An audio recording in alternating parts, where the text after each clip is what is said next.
والصلاة والسلام على سید الانبیاء والمرسلین اما بعد فاعوذ باللہ من الشیطان الرجیم بسم اللہ الرحمن الرحیم۔ الحمدللہ الہادی پروگرام میں عدت کا بیان چل رہا تھا اور ہم نے سورہ بقرہ کی آیت نمبر 228 آپ کی خدمت میں عرض کی تھی، جس میں طلاق یافتہ ان عورتوں کی عدت کا بیان ہوا تھا جنہیں باقاعدہ حیض آتا ہے، اور اگلی آیت کا اگلا حصہ یہ ثابت کر رہا تھا کہ وہ عورتیں ہیں جنہیں 1 یا 2 طلاقیں دی گئی ہیں، ابھی 3 طلاقیں نہیں ہوئی ہیں، اسی میں پھر شوہر کو رجوع کرنے کا حق حاصل ہوتا ہے۔ تفصیلی کلام ہو چکا، اب آگے چلتے ہیں۔ ایسی عورتوں کی عدت کا بیان ہے کہ جن کو حیض نہیں آتا ہے، یا وہ عورتیں کہ جو حاملہ ہیں ان کی عدت کا کیا معاملہ ہوگا، اور یہ عدت جو یہاں بیان ہوئی ہے اس آیت میں، سورہ طلاق آیت نمبر 4 میں، ان سے مراد وہ عورتیں ہیں کہ جو طلاق جن کو دی گئی ہے، مطلب پہلے حصہ جو ہے وہ طلاق والی عورتوں اور بیوہ یعنی طلاق یافتہ عورتوں کو شامل ہے، دوسرا حصہ جو ہے جو حمل والا ہے وہ دونوں کو شامل ہوتا ہے، چاہے بیوہ کی عدت ہو، چاہے طلاق یافتہ عورت کی عدت ہو، اگر وہ حاملہ ہوگی تو اس کا حکم علیحدہ ہوتا ہے، وہ انشاءاللہ اس پہ ہم کلام کریں گے۔ سورہ طلاق آیت نمبر 4 ہے، اللہ تبارک و تعالی ارشاد فرماتا ہے کہ وَاللَّائِي يَئِسْنَ مِنَ الْمَحِيضِ مِن نِّسَائِكُمْ، اور وہ عورتیں تمہاری وہ عورتیں جو حیض سے مایوس ہو چکی ہوں، اِنِ ارْتَبْتُمْ، اگر تمہیں کوئی شک ہو، فَعِدَّتُهُنَّ 3 اشہر، تو ان کی عدت 3 مہینے ہے، وَاللَّائِي لَمْ يَحِضْنَ، اور ان عورتوں کی بھی جن کو حیض نہیں آتا ہے، وَأُولَاتُ الْأَحْمَالِ، اور حمل والی عورتیں، أَجَلُهُنَّ أَن يَضَعْنَ حَمْلَهُنَّ، ان کی مدت عدت یہ ہے کہ وہ بچہ جن دیں، یعنی بچہ پیدا ہو جائے ان سے تو پھر ان کی عدت تمام ہوگی۔ تو جیسے میں نے آپ کی خدمت میں عرض کیا تھا شروع میں کہ عدت 2 طرح کی ہوتی ہے، ایک طلاق کے بعد عدت ہوتی ہے، ایک شوہر کے وفات کی عدت ہوتی ہے۔ تو یہ جو پہلا والا حصہ ہے وَاللَّائِي يَئِسْنَ مِنَ الْمَحِيضِ مِن نِّسَائِكُمْ إِنِ ارْتَبْتُمْ فَعِدَّتُهُنَّ 3 اشہر، یہ صرف مطلقہ عورتوں کی عدت ہے، کیونکہ طلاق یافتہ عورتوں کے بارے میں بالاتفاق یعنی مطلب اگر حمل والی عورتیں ہیں تو اگر چاہے ان کو طلاق ہوئی ہو، چاہے وہ بیوہ ہوں، ان کی مدت عدت آگے بیان ہوئی ہے۔ گویا کہ اب کوئی مثلاً ایسی عورت ہے کہ جس کو حیض نہیں آتا، حیض سے مایوس ہو گئی، جس کے بارے میں فقہاء اسلام نے تقریباً 55 سال عمر لکھی ہے، اور میں اس کی تھوڑی سی تفصیل عرض کر چکا تھا، اعادہ کر دیتا ہوں تاکہ نئے جوائن کرنے والے سمجھ جائیں کہ جب عورت 55 سال کی ہو جاتی ہے، اس سے پہلے اس کو اگر حیض آتا تھا تو حیض کے 6 کلر ہوتے ہیں، 6 رنگ ہوتے ہیں، سفید بھی ہوتا ہے اور سرخ بھی ہوتا ہے، سیاہ ہوتا ہے، گرین کلر کا ہوتا ہے، مٹیالہ ہوتا ہے، زرد کلر کا ہوتا ہے، اور گدلا گدلا سا ہوتا ہے، یعنی بدرنگ سا جس کو کہہ لیتے ہیں آپ۔ 6 کلر کے حیض آتے ہیں، گویا کہ جن دنوں عورت کے ایام آ جاتے ہیں جو مخصوص ایام ہیں، اس میں اگر ان 6 کلر میں سے کسی ایک کلر کا مادہ خارج ہوتا ہے ہم اسے حیض ہی قرار دیں گے۔ اب اگر وہ عورت 55 سال کی ہو جائے، اس کے بعد یا تو بند ہی ہو جاتا ہے، کسی قسم کی رطوبت ظاہر ہی نہیں ہوتی، تو یہ آئسہ کہلاتی ہے، گویا کہ حیض سے مایوس ہو گئی، یا پھر اگر اس کو کوئی ہوا مطلب کچھ خارج ہوا ہے لیکن خالصتاً نہ تو سرخ ہے اور نہ جس طرح اس کو عادتاً جس رنگ کا حیض آتا تھا ویسا بھی نہیں ہے، الگ رنگ کا آیا ہے، تو پھر یہ حیض نہیں کہلائے گا، یہ کچھ سمجھ لیں بیماری کی وجہ سے کوئی پانی آ رہا ہے، اب بھی وہ آئسہ ہوگی۔ مثال کے طور پر 55 سال کے بعد اس کو ایسا رطوبت آئی، لیکن 55 سال سے پہلے خالصتاً سرخ اس کو حیض آتا تھا، اب بالفرض گرین کلر کا آ گیا، مٹیالہ آ گیا 55 سال کے بعد، یہ حیض نہیں ہے کیونکہ سرخ رنگ کا آتا تھا۔ اسی طریقے سے اگر اس کو بالفرض زرد رنگ کا آتا تھا، جس میں بلڈ کم ہوتا ہے، پانی بھی شامل ہو جاتا ہے، سمجھ لیں تو زرد رنگ سا ہو جاتا ہے، لیکن اب اس کو جو آ رہا ہے وہ گرین کلر کا آ رہا ہے یا گدلا قسم کا آ رہا ہے، تو چونکہ کلر چینج ہو گیا اور خالصتاً سرخ بھی نہیں آ رہا، تو اس لیے ہم کہیں گے کہ بس یہ اب اس کا حیض نہیں ہے، بلکہ یہ مایوس ہو چکی ہے حیض سے، جو پانی وغیرہ آ رہا ہے بیماری کی وجہ سے ہے۔ تو خلاصہ کلام یہ ہے کہ 55 سال کی عورتیں اگر جب حیض سے مایوس ہو جائیں، اب ان کو چونکہ حیض تو آئے گا نہیں تو ان کی عدت کیسے شمار ہو، اور شوہر نے ان کو طلاق دے دی ہے، حمل ہے نہیں، تو پھر شریعت نے بیان کیا کہ ان کی مدت عدت 3 مہینے ہے۔ اسی طریقے سے ارشاد فرمایا کہ وہ عورتیں جن کو حیض آیا ہی نہیں ہے ابھی، جیسے نابالغہ بچی، مثال کے طور پہ کسی لڑکی کو کی شادی کر دی نابالغہ کی اور رخصتی بھی کر دی گئی اور اس سے تعلق بھی قائم ہو گیا، حالانکہ ابھی وہ نابالغہ ہے، تو ابھی تو اس کو حیض آئے گا نہیں، اور شوہر نے تعلق قائم کرنے کے بعد اس کو طلاق دے دی ہے، تو لازم بات ہے اگر طلاق دے چکا ہے تو اب عدت تو سٹارٹ ہوگی، کیونکہ وہ تعلق قائم کر چکا ہے، عدت سٹارٹ ہوگی، لیکن وہ حیض تو اس کو آتا ہی نہیں ہے۔ تو اب اس کو اگر یہ کہا جائے جی پہلے 3 حیض آئیں گے تو عدت تمام ہوگی، تو اب پہلے وہ بالغہ ہو پھر اس کو 3 حیض آئیں تو کتنا لمبا عرصہ لگے گا، اس لیے شریعت نے اس کے بارے میں بھی حکم فرمایا کہ 3 مہینے کے بعد وہ گویا کہ 3 مہینے عدت گزار لے، اس کے بعد وہ فارغ ہے۔ تو یہ طلاق یافتہ عورتوں کے بارے میں ہے، یہ بیوہ کی عدت نہیں ہے، طلاق یافتہ عورتیں، آئسہ عورتیں اور ایسی بچیاں جو نابالغہ تھیں لیکن ان کی رخصتی ہو گئی اور جسمانی تعلق بھی قائم ہو گیا، اب اگر شوہر ان کو طلاق دے دیتے ہیں تو 3 مہینے تک وہ انتظار کریں گی، اس کے بعد ان کی عدت پوری ہو جائے گی۔ یہ یاد رکھیں کہ اگر تو پہلی تاریخ کو، بالکل پہلی تاریخ کو طلاق دی ہے تو پھر تو 3 مہینے گنیں گی۔ اب ہمارا جو اسلامی مہینہ ہوتا ہے وہ 29 کا بھی ہوتا ہے، 30 کا بھی ہوتا ہے، 31 کا ہمارے ہاں کوئی تصور نہیں ہے، 29 30 کا اسلامی مہینے، تو پہلی اسلامی مہینے کی اگر پہلی تاریخ کو طلاق دی گئی ہے تو پھر 3 مہینے گنیں گی۔ مثال کے طور پہ یہ مہینہ 30 کا رہا، دوسرا 29 کا ہوا، تیسرا 30 کا ہوا، تو 30 اور 30 60 اور 29 یعنی 89 ہو گئے، 90 پورے نہیں ہوں گے۔ لیکن اگر سینٹر میں 4-5 دن بعد یا 15 دن بعد یا 10 دن بعد طلاق دیتا ہے، اب یہ نہیں 3 مہینے نہیں کریں گے،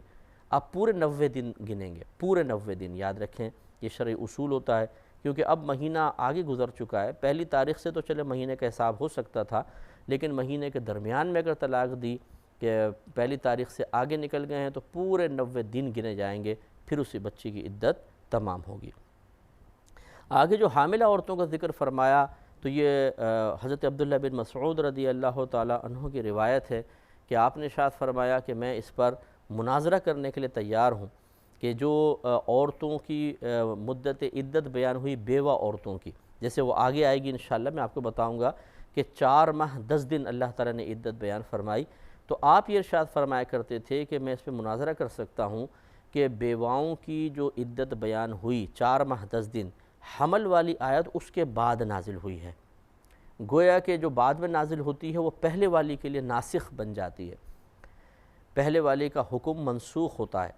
مطلب اس اعتبار سے منسوخ ہوتا ہے کہ گویا کہ پہلے تو اللہ تعالیٰ نے ارشاد فرمایا تھا، آگے آیت آ جائے گی کہ جو اپنی عورتوں کو چھوڑ جائیں اور فوت ہو جائیں تو ان کی عورتیں 4 ماہ 10 دن تک اپنے آپ کو روکے رکھیں،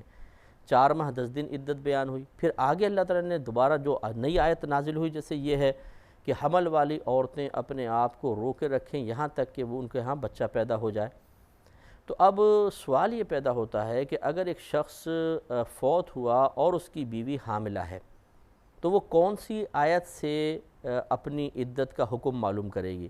4 ماہ 10 دن والی آیت سے یا یہ جو حمل والی آیت اللہ تعالیٰ نے بیان فرمائی؟ یہ ہے اصل مسئلہ۔ تو اس میں پھر عبداللہ بن مسعود یہ فرماتے ہیں کہ حمل والی آیت چونکہ بعد میں نازل ہوئی، لہٰذا معلوم یہ ہوا کہ اگر کوئی بیوہ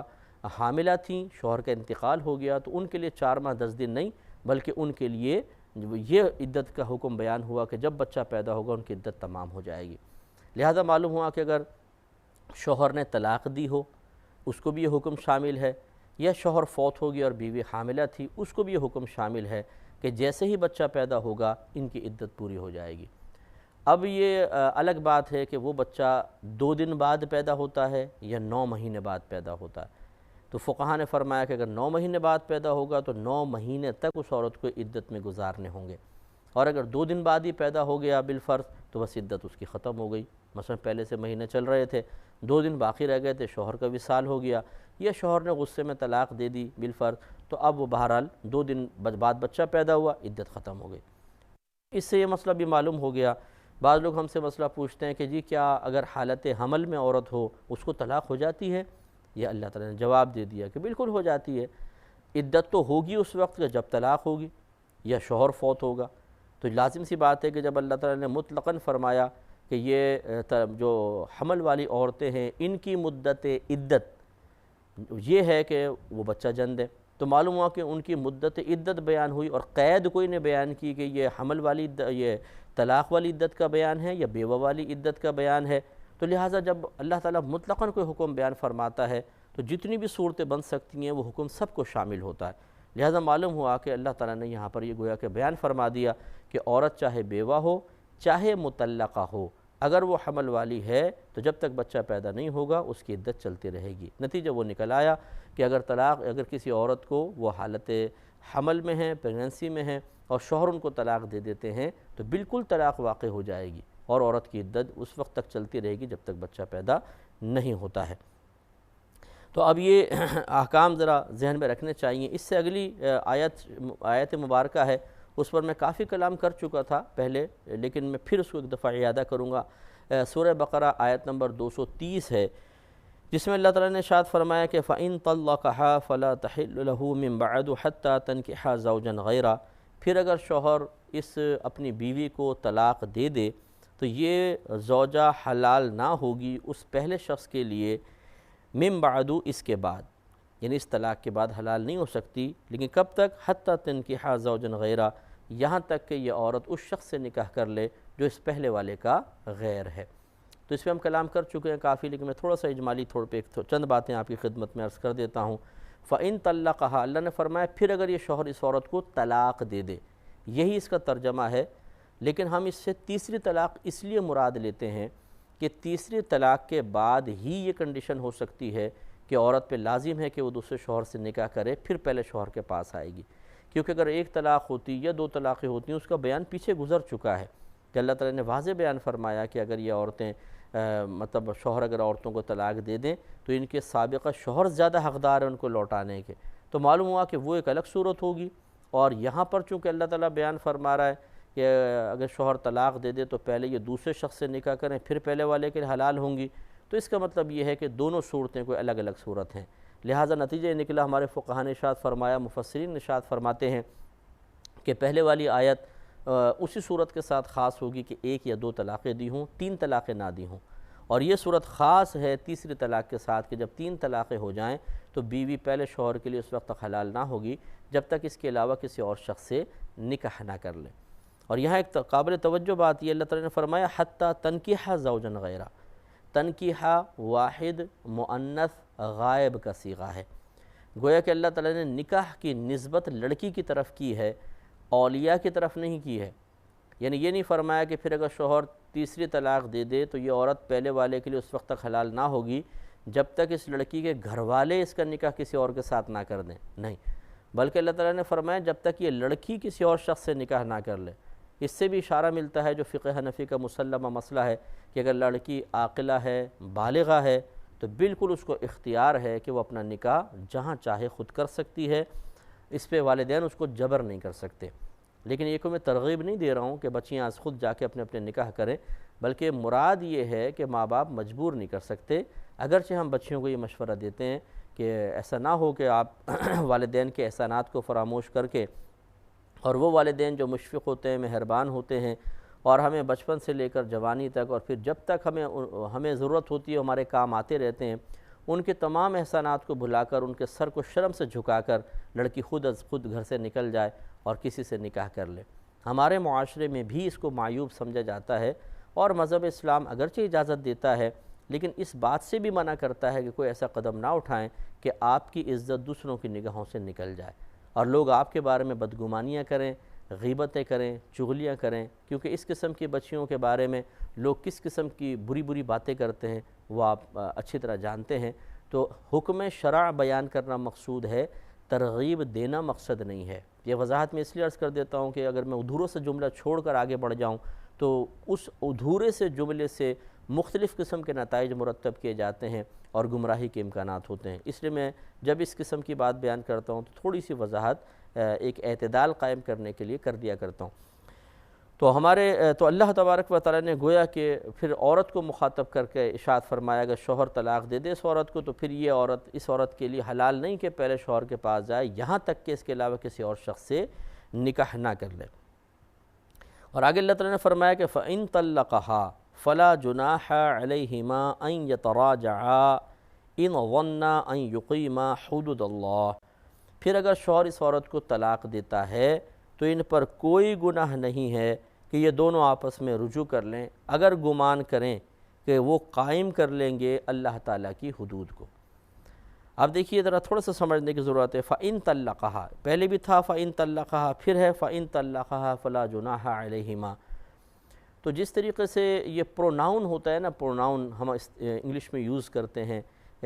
تو ہی ہے، شی ہے، اٹ ہے، دے ہے، تو اس سے کوئی یا وہی ہے، اس سے کوئی نہ کوئی شخصیت مراد ہوتی ہے۔ اسی طرح عربک میں اس کو ضمیر کہتے ہیں، ضمیر، ضمائر، اور ان سے بھی کوئی مخصوص افراد مراد ہوتے ہیں۔ جو مراد ہوتا ہے اس کو مرجع کہتے ہیں، مرجع، رجوع کی جگہ۔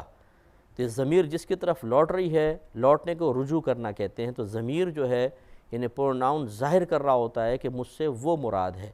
تو جو مراد ہوگا اس کو مرجع کہتے ہیں۔ اور مرجع کا تعین کرنا انتہائی ضروری ہے، اور صحیح مطلب مرجع تلاش کرنا یہ کمال ہوتا ہے۔ اگر تھوڑا سا ہم نے مرجع ادھر ادھر کر دیا تو اللہ تعالیٰ کچھ بیان فرما رہا ہے، اور مرجع کے غلط انتخاب کی وجہ سے حکم کسی اور کی طرف منسوب ہو سکتا ہے۔ تو دیکھیں پہلی شروع سے آیت لے لیں، فَإِن طَلَّقَهَا، پھر اگر وہ اس عورت کو طلاق دے دے، وہ سے مراد کون؟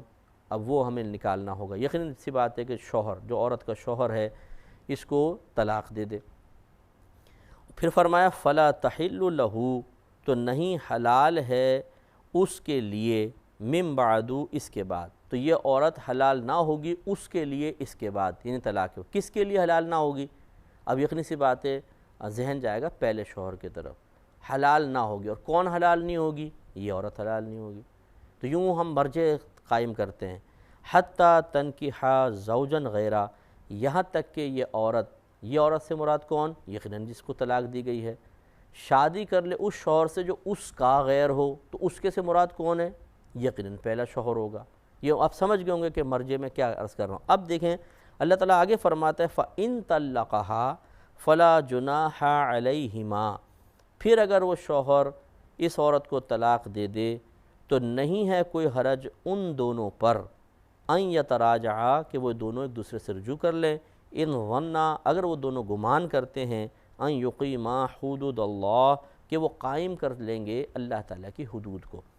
تو اب سوال یہ پیدا ہوتا ہے کہ فَإِن طَلَّقَهَا، اب اس میں طلقہ، پھر اگر وہ طلاق دے دے، وہ سے مراد کون ہے؟ پہلا شوہر یا جس شخص سے عورت نے دوسری شادی کی ہے وہ؟ اس پہ انشاءاللہ ہم کلام کریں گے نیکسٹ پروگرام میں۔